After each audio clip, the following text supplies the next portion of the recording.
Hi, this is MC of Healthy by George coming to you every Thursday and Sunday. And today I'd like to talk about how do we de-stress during this holiday season.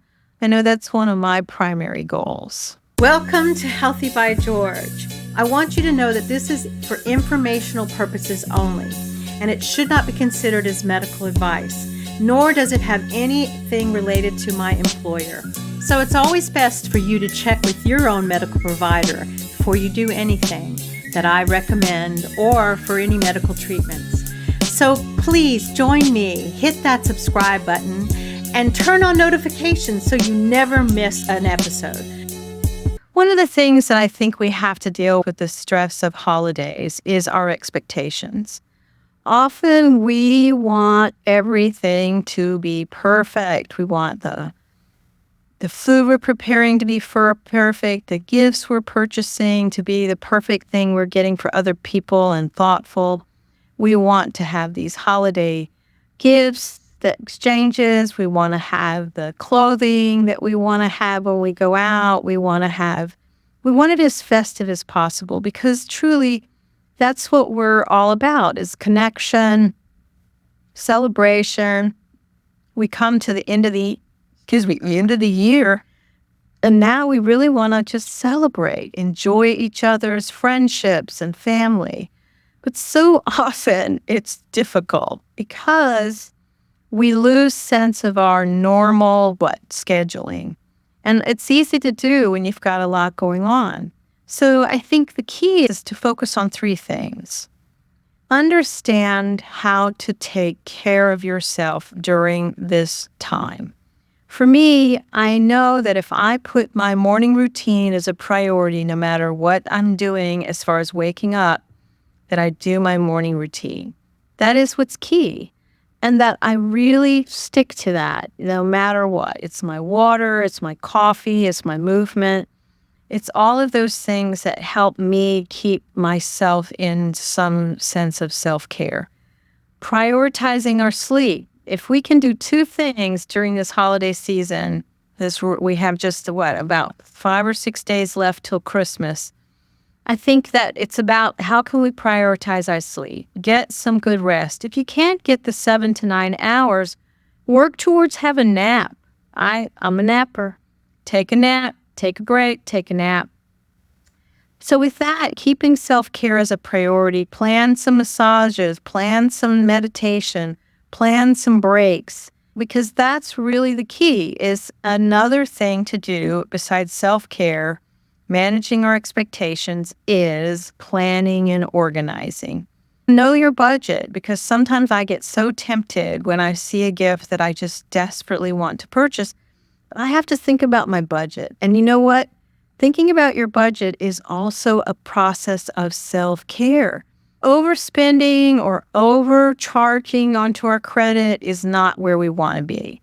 So we really have to think about our budget for what we've set for this holiday season, because in January we don't want to face that financial stress of how much we spent. I know I don't. How about you? The other thing is about shopping and cooking and the schedule of our events. And how can we help ourselves so that we're not racing to the last minute?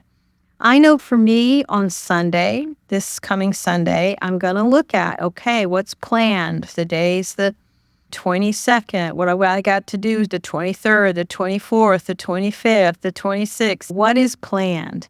How have I got things scheduled for food and celebrations and seeing friends and connecting with family? I think those are all big things. The other issue is get some help.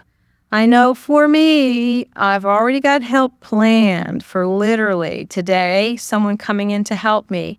Tomorrow, someone coming in to help me because I can't do it alone. And sometimes if you can either delegate to services, like making sure that your food plan has some deliveries involved or grocery plan has some delivery involved. The other issue is practicing mindfulness. I know for me that when I get wound up and I feel like the day is getting away from me or my schedule feels out of control and I don't know what I need to do next, if I can just sit still and just be present to where I'm at in my body, take some breaths, recognize that it's okay just to be where I'm at. And it doesn't all have to be perfect, that we can always just be present to where we are and what we're doing. The other thing is that let's basically know that we're wanting to connect with our loved ones, and that's the most important thing. That we want to have things where we're spending time with people who uplift us. And we also have these issues of being alone. I know for me in New York, all of my family is in the South. You can sometimes feel lonely, but I'm so happy that I have friends and family that I connect with in a different way. I plan times to speak with them, touch base, especially over the holidays, hear what they're doing, ask for pictures. All of those things help me. And then, of course, connecting with people that are here in my community. If you are someone who doesn't have much of a social interaction, hey, now's the time to maybe think about volunteering or exploring some kind of a spiritual community or a community center that you could get involved with. They're always looking for volunteers and an extra pair of hands. That's a wonderful way of doing that. And sometimes it's also, too, for me, it's about being generous. I think sometimes by connecting with the people that we see daily, like I see the people here in my building daily, I love connecting with them during the holidays, giving them something special and hoping that this is something that will brighten their day and their lives. The other issue is about triggers. For me, alcohol and coffee and sweets, these are all the things that kind of get me triggered. So maybe we have to be mindful about how we need to, not maybe drink that extra drink at that party. Keep ourselves to one, if two. And then, because if you're doing a cocktail, that's sugar and alcohol. So those can be deadly for me because they definitely upset my sleep. Caffeine as well. They've got these amazing cocktails that are called the coffee martini or something? I don't know. Oh, espresso martini. Ugh, geez, that sounds deadly, but I get curious and I want to try it. So I don't know if I want to try it this Christmas because it may definitely keep me up at night. I know the other issue is all the online shopping for bargains. It's definitely a difficult thing, especially if you're on TikTok or Instagram or Facebook or whatever. There's advertisements for all kinds of deals, and you get sucked in. It's, oh my gosh, what about this and what about that? Then you start planning and spending, and we really need to break ourselves of the habit of screen times. Also, another thing that I know is that we need to really acknowledge where we are. I know for me, it was hard in 2015 because that is when my husband passed. And so every December, I always am thinking of everything that happened around the time that he let go of his earthly existence. And it does get me sad. Even thinking about it right now gets me somewhat a little sad. But the truth is that I also see this as a wonderful time to remember him, remember the times we shared. And it's okay to feel sadness and grief and recognize that it's just an emotion that's going to show up occasionally, and I can let it go. And if I need to talk about it, I could reach out to other people. I also have a therapy session scheduled for tomorrow.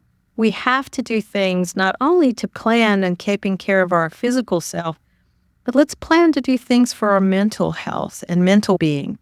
If you're not in some kind of a supportive therapy or an online program, I can't express strongly enough how much my being in some therapeutic engagement every month has helped me with my mental well-being.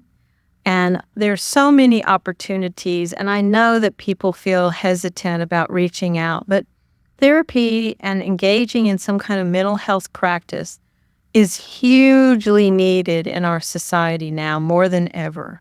So I encourage you, if you haven't done something like that, explore it this Christmas holiday, especially during that week between Christmas and New Year. Why don't you explore something for your mental health? Maybe just talking to a mental health counselor on one of these apps and chatting would help you feel better about how your holiday went, how your Christmas was. It gives us an opportunity to say aloud for ourselves what we're thinking. And sometimes when I do that, it helps me perceive better, what am I thinking? What am I feeling? I think the other issue is to practice kindness for yourself. Kindness is really overlooked so often. We are not being kind. We are being somewhat short with ourselves, judgmental, short with others, impatient. We want things as we want them. And I think if we would really allow ourselves just to let go and be kind in the moment for both ourselves and others, that it brings a different energy to the way that we connect with people. So think about ways that you can be kind to yourself, kind to people that you interact with, because nowadays I think everyone's a bit on edge. I know here in New York with the things that are happening in the subway and this death of the CEO, it all has us a little on edge. So let's find ways to practice kindness and compassion. Finally, maybe you think of a tradition that you let go of for the holidays. Maybe you could reflect and think about, maybe I do want to just do that card tree or make cookies or do something creative that you can do as a tradition that you bring and welcome in this year. It's never too late to make a tradition of something. Maybe it's lighting candles and making some kind of a special candle display with beautiful scents. I know one of the three ladies, she talks about this candle that smells so wonderful. So really, I think they're called Nest candles or Next. I'll look into it and put it down as descriptions. So really do anything. A tradition can be anything simplistic. It doesn't have to be, it can be about a decoration. It doesn't have to be spiritual. It could just be something that gives you just this ultra wonderful experience of doing and then experiencing. So think about a tradition that you could engage in this year if you feel like you've lost track of those types of things for yourselves. Finally, be well, my friends. We have this one precious life. Let's live it intentionally and think of ways that we can be even a bigger, brighter, beautiful expression of who we are as we get older. Be well. Bye-bye.